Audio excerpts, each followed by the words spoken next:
It means a lot. Obviously, I've been waiting a long time for this. I've been professional 8 years now. Yeah, that's what they sort of train for, you know, to win titles, and I'm glad that the opportunity is finally here. Best win that you've got, the name on your career, I guess on the face of it, it has to be Tyrone Nurse.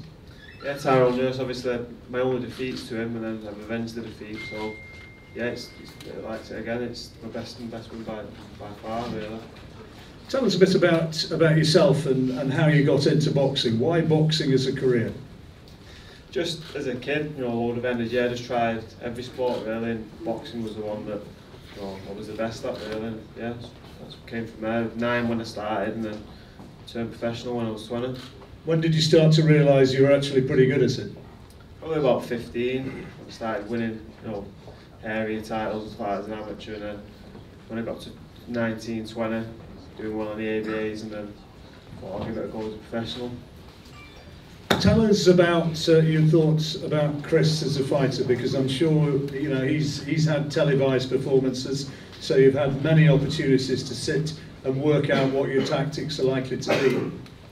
Yeah, I've seen Chris a lot. You know, like I say, he's been on the big shows quite a lot. He's had good opportunities, so I've watched him a lot. He's a good boxer. You know, he's not got many faults at all. He's skilled, can punch a bit. So I know it's going to be an hard night for me, but that's what you want. You know, for a British title, you want a challenge. And if you won the British title, if you got that Lonsdale belt, what would it mean to you? Yeah, it mean a lot. Obviously, you know, winning any title is good as a professional. British is a little bit more special. It's what set my goals when I first turned professional to win. I wanted to win it a little bit sooner, but you know, it took its time. But here we are now. So Chris, I remember when you went in against Johnny Garton, you were almost of the mindset, tonight it's got to be my night. If I don't win it now, I'm going to start to wonder if I ever will. But you did it, you got your defence thereafter, so the last 12 months haven't been bad for you. No, considering I think it was August last year, and then he walked away from the sport. What the close was it? Then he walked away from the sport August last year. And luckily, the man Gary Logan, my coach, said, "Look, you'll have your opportunity will come." And then it's snowballed it up, you know. Had a good fight against Johnny Garton, got a lot of respect for. And then I went out wide on the Belfast, and I defended my title out there. Once picked up the Commonwealth title as well. So. Just tell us about the impact that Gary Lockett's had on you as a boxer and on your career, you know, making you believe in yourself. I think he's just been there. He's obviously boxed a world title, and he's more like a mentor as well, not just a coach. He's a friend, and you know, he's just a good guy, simple as. You probably don't like being reminded of the fact that there's hardly a fight which goes by when there's not the old claret, when there's not blood pouring down your face. How are you just sort of reconciled to the fact that that's the way it's always going to be? Well, you know, I haven't even been cut by a punch, so you know, it's all been air clashes. So as long as he keeps his head out the way, and then it'll be all right, you know. But you know, I got cut in the last fight in round 4. Went back to the corner and the guy said, "Whoa, you cut again, whoops, he grown with it." So that's the attitude, if I get cut, just grown with it. And I suppose having been cut so many times, you know, sometimes you see guys who get hurt like that, and you can almost see the panic, but you're used to it. Oh, it's just like another day, innit? It's just stitches again, here we go. But no, it's alright, it's just standard, innit? Just gotta get on with it. It's a man's sport, isn't it? Tell us about your thoughts about Liam. He's obviously got a lot of respect for you. What are your thoughts about him as a fighter? First of all, I respect anyone I go in the ring with. You know, at the end of the day, we're not on the ring with our life on the line. So there's always respect there. But I know he's going to win over Tyrone Nurse, but I don't know when. No disrespect to him. I haven't seen any of his fights. But I know it's going to be an hard fight. And you know, camp's already begun roughly 2 weeks ago. Was some good sparring with Robert Davis Jr. and the fellas Benjamin from Birmingham. So the camp's already away. And last one before we move on to the next fight, you've got that Lonsdale belt, which is what you always wanted to achieve. How much has it meant to you getting that, and how, and I guess following up on that, how much and how seriously do you want to make sure at the end of those 12 rounds that you've still got that belt? It's like I said, I'm British level fighter, and that's like my world title fight. So if I can win that outright now, defense after Christmas, and it's something for my kids to have, you know, down the line and stuff, and it's a memory, isn't it? Kids can look at it and say, Dad was actually pretty decent. No, the kids will probably sell it, but you know what I mean. Well, thank you very much. I hope that's not the case if it happens. But that's one of 3 fights to look forward to. The guys who are up here at the front now, and let's move on now to the fight for the vacant British super middleweight title. Lerone Richards and Lennox Clark. On the face of it, this looks to me like pretty much a pick-em sort of contest. In other words, if you were going to be putting a book together, who do you make as the favourite for this one? It really is difficult to work out who is likely to emerge victorious at the end of this. Let's start with Lerone, I think, first of all. The boss from New Malden, undefeated in, how many now is it? 12? 12 fights. And this, would you agree, first of all, with what I just said there, that this is likely to be a tough night? Absolutely. You know, it's for the British title, so it's never going to be an easy fight when you fight for the British title. You're always going to have to do the extra more to win it. So yeah, I'm expecting a tough fight. Now, those who didn't see you in your last contest, a really good performance in beating Tommy Langford. How satisfied were you with the way you shaped up that night? You know, it was okay. It was okay performance. It wasn't my best. I had a 13-month layoff before jumping in the ring with Tommy Langford. So, you know, I'll give myself like a C- for that fight. C-? Yeah. As low as that? Yeah, it wasn't great. No. So what do you think you can do better that you didn't show us that night? Well, you know, I know what I can do better. And you'll see that on the 34th of November. People have said that you, as a boxer, can be a little bit too laid back, that you need to be put under some real pressure before we see the best of you. Is that fair? Well, we'll see. You know, I know I've been boxing at a high level as an amateur. I think a lot of people don't know that, but boxing at a high level as an amateur. Went to Olympic qualifiers, won 9 national titles. So, you know, I've boxed at a high level before. So we'll see what happens on the 30th, whether Lennox can push me or not. Sure he can. What do you think about Lennox before we move on to hear from him? You know, I mean, he's got this hard man reputation. He came through that great performance against Jamel Smile in Leicester, wasn't it? When you came through that, I mean, he's a hard man, and he did a number on him. Yeah, well, look, Lennox, you know, he can box a bit, can fight a bit. You know, I've got a lot of respect for Lennox. I don't know him personally, but I've got respect for him as a fighter. And I'm sure that he'll bring his A game on the night. Lennox, I said this was going to be a tough fight, a hard fight. You've got to be thinking that as it comes closer, haven't you? Yeah, of course. He's a good boxer. Obviously, I know what he's going to bring. We've got 6 weeks, and I'm going to be more than ready. What do you reckon for him as a fighter? Do you accept that technically he's maybe got the edge? Yeah, I mean, technically he's a good boxer. It's not going to be a technical fight. He's not going to be allowed to do what he wants to do. So I'm just going to do what I do best, and I'm going to bring it. Local lad, you're going to have some support in there as well, aren't you? Yes, I do a lot of tickets, hence why it's in Birmingham. You know, there's going to be a lot of my fans there, and they're going to be cheering me on. So hopefully I get the result.